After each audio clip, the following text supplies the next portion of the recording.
Welcome back to another Telltale video. I'm Greg, And I'm Emily. and we have a topic this time. Yeah.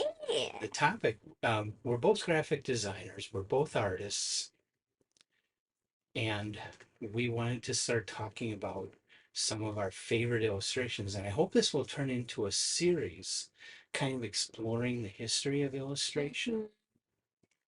because illustration has been very, very important to book publishing for a very long time, going all the way back to medieval times when they were hand painted, Yes. The and Illuminators. all the way up to current days where it's being created by artificial intelligence and pulled from stock agencies. hmm But there are still some really great artists out there on Instagram. You guys keep doing your thing. I Yes. love seeing new artists all the time coming across my feed. It's super awesome. Mm-hmm. So, So, favorite illustrations. Let's you do one of your do something of yours first. okay. So, one of my favorite illustrators, which I actually discovered probably in the last couple years now, since we started doing Telltale, I started finding these beautiful vintage books. And I kept being like, oh, the illustrations are so cool, only to find out that a few of them were the same illustrator. Yeah. And his name is Fritz Eichenberg. Mm-hmm. Eichenberg. Kimberly. Yep. He did wood engravings. I'm getting out of shot here. He did Okay. beautiful wood engravings, and I got interested in him because I volunteered and worked at the Hamilton Woodtype and Printing Museum in Two Rivers, Wisconsin. And we have a lot of really beautiful illustrations and woodcuts and stuff, and I'm seeing them all the time come through, but I had never seen some so detailed and for such particular classic works. So this is a copy of um, The Tales of Edgar Allan Poe with an introduction by Hervey Allen, and the wood engravings are by Fritz Eichenberg, including some of the intro art that you may or may not see here. But he just does, I mean, Yeah. You probably Murder in the Rue Morgue. take it closer to the Yeah. camera. Either that or shoot it separately, and I can impose it. Murder in the Rue Morgue. Like, look at Biggie.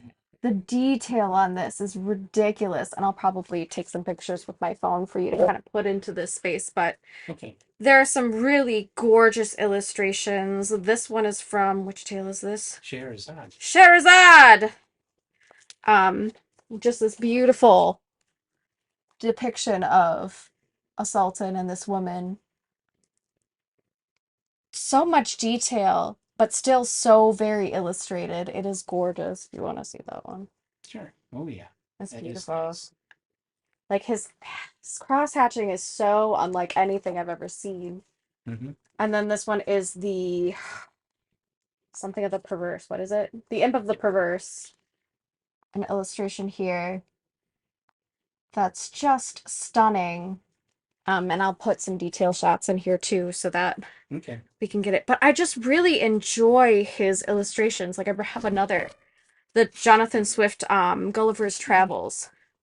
He did some illustrations for this one as And well. I know you also have Jane Eyre and Wuthering Heights as well. Yes, he did the cover art for Wuthering Heights. Mm-hmm. But he did not do illustrations throughout. Oh. Yeah. So like his work is so high contrast and detailed. It is vivid with imagination, Mm-hmm. and it's so emotional, Mm-hmm. all things considered. It is a remarkable, some of it's very surreal. He's just a remarkable artist. So he was fairly recently discovered, and I've done like little to no research on him for this, so I apologize for that. But I just really love his work Well, because there is such, there's a lot of those older illustrators that yeah, are pretty much forgotten today. I I mean, know. aside from Maxfield Parrish and N.C. Wyeth, you don't hear about the rest of them. I know. So, They did brilliant work, but because their work isn't hung in the Museum of Modern Art, mm-hmm. nobody remembers them so much Yes. because they're only in these ancient books that you find in resale shops. And they're beautiful. Both of those are beautiful additions. Mm-hmm. The Gulliver's Travel has this gorgeous paper as well. That's Mm-hmm. it's a fiber paper. So it's got little bits of string and fibers in it and it has beautiful texture. So they're just beautiful pieces and his work is just so impressive. Yeah. If And a lot of publishers, I mean, most books didn't have illustrations throughout, but a lot of publishers did do editions that hmm were fully illustrated and those are by my different people. preference. I like And pictures. that was pretty common back before 1950. And hmm I think with the explosion of paperbacks and such, you saw that go away. hmm And so now you only see it in collectible editions like from Folio Society or Suntop Yeah, or or children's editions. Eastern Press. Or children's books Yeah. because they're so visual. But I love a good illustrated edition anyway. He's just one of Mhm. my most recent finds that I keep Mhm. finding in my collection. Yeah. And it's funny because a lot of the books that I had that do have illustrations from him, I wasn't even paying attention to who the illustrator was. I Mhm. was just like, oh, those are really cool. And then I suddenly one day I'm like, wait a minute. I think these are all the same illustrator, and they Mhm. were. So it's kind of funny how I just stumbled upon. And at least I know what I like, and I'm consistent. Yeah. So that was kind That of can fun. get hard with books. There's a lot of times the illustrators aren't credited in the book. hmm And so you look at it and you go, that's got to be this person, but you don't, you open it up and And it's they're just not like, credited. yeah, it's like what the heck? Yeah, So they yeah, really should be. yeah. Always, Always always credit should the be artist credited because in they every do brilliant work, circumstance. Always except tag the stock artist. agencies Yeah, and AI. yeah. Seriously, They can be anonymous. they could just not exist. Anyway, what's one of your illustrators? Let's see. Okay, well, I went way back, way back. Wait. Um, Not the first book I ever read, but the first book I ever read all the way through and Mhm. liked because I had such a hard time with reading when I was a kid. Mhm. And I tried to read books before this one, but never succeeded. Mhm. So in 1977, I found myself with some time on my hands, and I had a copy of H.G. Wells' The Time Machine, which I have here. This is the Berkeley Highland Books edition that I had Nice. in 1977. The cover art is by an artist named Richard Powers. Ah. He was an illustrator, but he did very surrealistic illustrations. And he Mhm. got started in the early 1950s with science fiction magazines. And he was probably, along with Ed Emsh, he probably did more science fiction illustration than anyone else. Do you want me to put that closer to the camera for you? Sure. So we can From like try to get the glare off of 1952 it. until I think Powers kept illustrating until into the 2000s, if I'm not mistaken. Trying to get it so that the light hits it right. But we'll superimpose some images too Yeah, to make sure that they're fully appreciated. I will. Mm-hmm. So, and unlike other copies of the Time Machine, most editions of the Time Machine will just have gears or clocks. Yeah, it's very like steampunk looking. This illustration actually shows a scene from the end of the story where he goes even farther than 801 702 Mm-hmm. AD into the future, where the sun is large Mm-hmm. and swollen, and the earth is cold, and life has evolved into these kind of crab-like weird creatures that Ooh. are coming after him, and he skedaddled out of there back to Victorian England. Yeah. Um, Coolest scene in the book, in my opinion, Mm-hmm. because it's so imaginative, and Wells was really the first person to present in a work of fiction Mm-hmm. how the earth would probably end, Ooh, which was just interesting. which was mind blowing to me when I read this. And to be able to see that in the illustration and the image of the time machine, very different from the usual thing that looks like a go-kart that most Mm-hmm. people do. Go-kart with a big wheel behind it that Yeah. most people Yeah. pull from the movie. This is Very a much more abstract, much more advanced looking technology than Mm-hmm. what anybody else envisions for the time machine. Yeah. So Beautiful. I fell in love with this with the book. I fell in love with the cover of this book. I fell in love with the artist and continue to this day to be very strongly influenced by this. Mm-hmm. It's beautiful. Yeah, I got two more.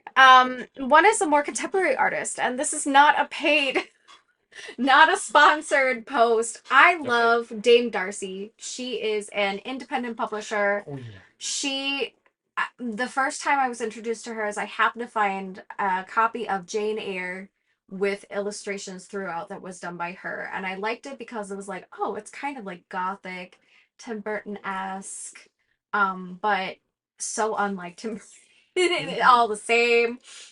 It just kind of had like this very freak show sketched gothic feel, and I really enjoyed her work. So, I started doing research on her, and she does have an Etsy site. If you look up Dame Darcy, you'll find it. She does tarot cards, she does art dolls, she does all She's kinds done a of, few books. yeah, a few books, all kinds of things. She even wrote like some witchy books and a cookbook, a vegan cookbook that I she's think her done and Jane illustrated. Eyre won a whole bunch of awards. Yeah.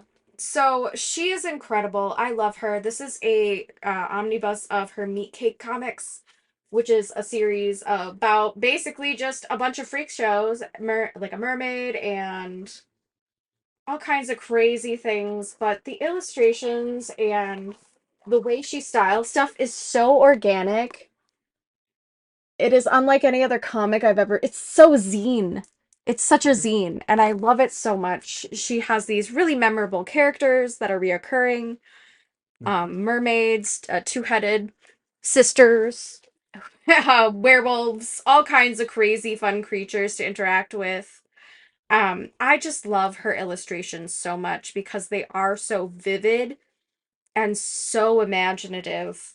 Like, I can't get over how amazing her work is. So I recommend, if you kind of are a little goth girl or boy at heart and really love creepy, crazy, weird things, this is definitely an omnibus for you. And get any of her work. Honestly, she's incredible. I have gazed at her Etsy site more than once, just oohing and eyeing over things. Also, her Instagram is really fun. She does these little mini videos kind of based off Oh. of the Meat Cake characters Hmm. sometimes. And she's just a really interesting person, and I really enjoy her work. So, Mhm. big shout out to her as a illustrator. Again, not a sponsored thing. I just really love her. So, yeah, big fan.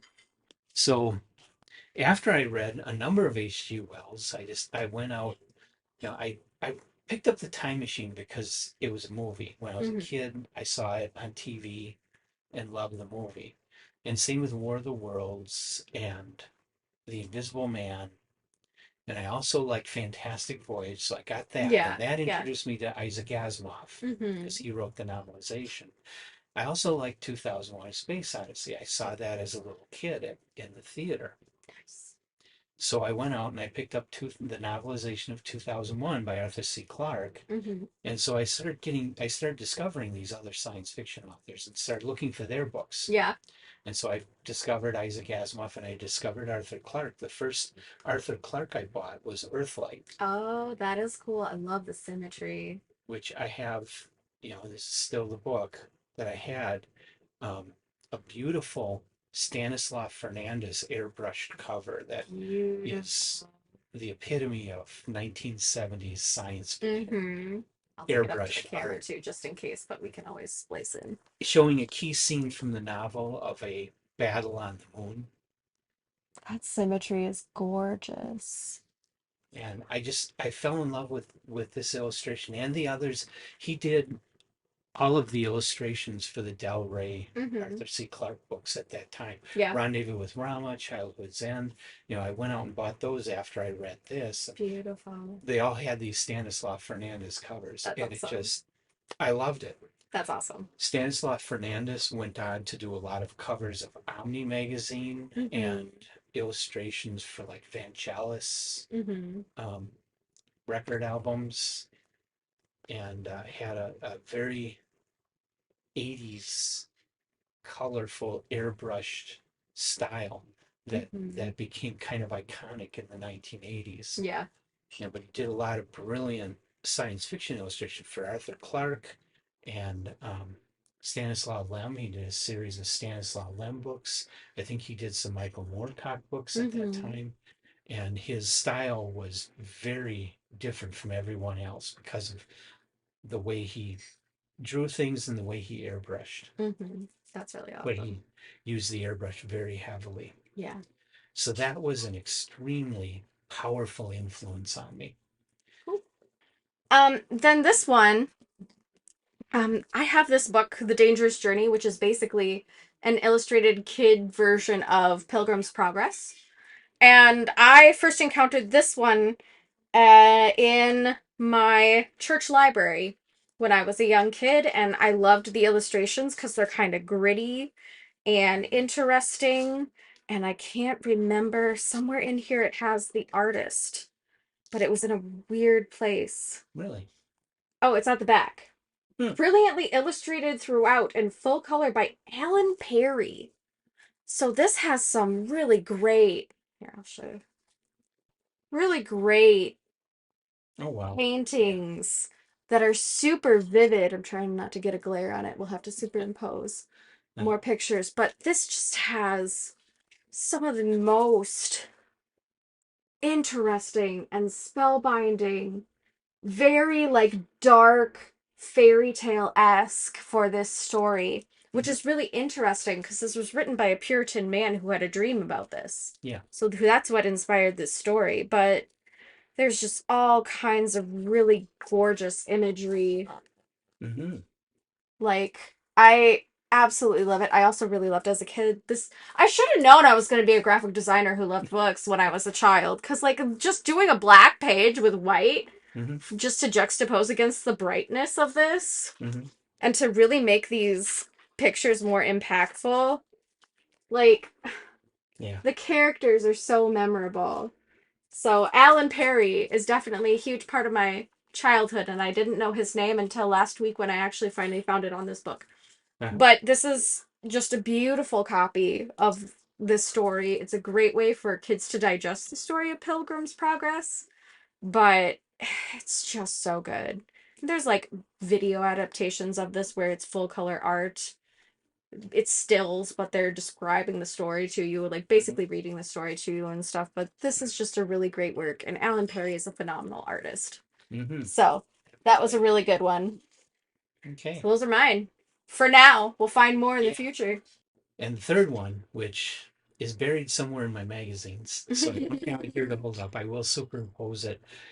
Um, I started reading the science fiction magazines when I picked up the October 1978 issue of the Magazine of Fantasy and Science Fiction. Mhm. And I loved it. The cover on that was cool. It was by David Hardy. I liked it. It showed a space shuttle with his signature green alien standing on it. Mhm. Um, the next issue of fantasy and science fiction that I was able to find, I wasn't able to get the November issue because distribution to Racine, Wisconsin of magazines was kind of spotty, and Mhm. so there were a lot of issues I couldn't get. The next issue I found though was the December 1978 issue of the Magazine of Fantasy and Science Fiction that had a cover again by David Hardy illustrating a story by Glenn Cook called Quiet Sea. Mhm. And the illustration shows kind of a sunset over an ocean with some like Spanish galleon type ships on the ocean, but over them, zooming to crash, is this huge spaceship. That's awesome. Like a juxtaposition of then and Yeah. now. And that illustration just blew my mind. Mhm. And that was those three illustrations had a lot to do with why I wanted to become an artist. Mhm. They Before that, I knew I had a talent as an artist, but all I saw were landscapes, still life, portraits, which were boring. I Mhm. saw these, and a whole universe opened up for me of Yeah, possibilities with art. that's awesome. And I do want to. I, I'm kicking around whether we should do it like a history or if we should just pull favorites like that from time to time. It would probably be kind of interesting to do more in a progressive history. Yeah, I think so too. I thought about that when I was getting ready, but my week was so busy that I just didn't Yeah. sit down and take the time for Well, it. for I this think, one, yeah, I let's just do wanted to it. kind of introduce this concept and Yeah. show some of what our personal favorites are that Mm-hmm. kind of got us both into this stuff. Yes. Yes. Pretty art. Hmm. And I love illustration because it does just add something to the story. It does. A cover like this, it's a really good story, but when you have a really well done cover like this, and not just the illustration but graphic design Mm-hmm. with it, it really enhances it. And when you get a book like that, Pilgrim's Progress, that's illustrated throughout with good Mm-hmm. graphic design and excellent illustrations, it just makes it that much more powerful of a literary experience. Mm-hmm. And that's a lot of our thinking behind starting Telltale Books is that we want to, one of these days when we have some money, Yep. um, print books like that and make them accessible to more people. Mm-hmm. We don't intend to sell them for $1,000 a shot like so many of the collector book publishers are doing Mm-hmm. right now. We intend to sell them at a price point where real people can buy them. Yeah. And one of the things I also want to point out is because I love Dame Darcy so much, I actually kind of was influenced when we did this Okay. art for the Black Cat. Mm-hmm. We also have on our website, is it? And on our website, we have a digital version of the Black Cat that I illustrated. All those illustrations were influenced by the way Dame Darcy does her stuff, Okay. where it's just really organic, really like gives you implication, really interesting color mixes and that sort of thing. I also was a little inspired because Cyberpunk had just come out, so I thought of playing with the concept of neon on dark backgrounds. So a lot of that was influenced by those two things. So illustration is a big part of our lives. Yeah. So you'll get a glimpse of that if you go over to telltalebooks.com and look under store, is it? Or shop? I think Well, better. Navigations. if, But if still. if you go to our Etsy site, we've got the Black Cat for sale as posters. Oh yes, we also have a poster for sale for that as So well. there's a good image in there that people can see. Mm-hmm. Yep. So feel free to check those out and see where that influence came from was Dame Darcy, and check out her Etsy as well while you're over there because it's super fun. Mm-hmm. But yeah, And we'll do more stuff like that. yeah, we're planning on it. I'm working on some things right now, Mm-hmm. so I'm very excited. Mm-hmm. And if you buy one of our books, we have we have some illustrated bookmarks that we're starting to produce, so you'll get Yeah. those with every purchase. Mm-hmm. So feel free to check out our stuff. We're also on Pango Books now. Yep. So look us up And we'll off Pango put in Books. bookmarks with those too. Yep, we'll do bookmarks with everything we sell. And yeah. So feel free to check out some of the stuff and you'll kind of get a glimpse of the things that we're working on and what we're doing and what's coming down the line. Mm-hmm. And let us know what you want to see in this series about the history of illustration. Mm-hmm. We'll cover a lot of science fiction and fantasy illustration, but of course we want to be more than that. So we'll cover others like N.C. Wyeth, Rockwell Kent, Mm-hmm. Maxfield Parrish, Yeah. Charles Dana Gibson. Mm-hmm. So yeah, People let like us that. know who you want to know about Mm-hmm. and we'll do what we know. Mm-hmm. So yeah, that's all I gotta say. Okay. And like and subscribe and come on back for more. We'll see you guys next time. Bye. Bye.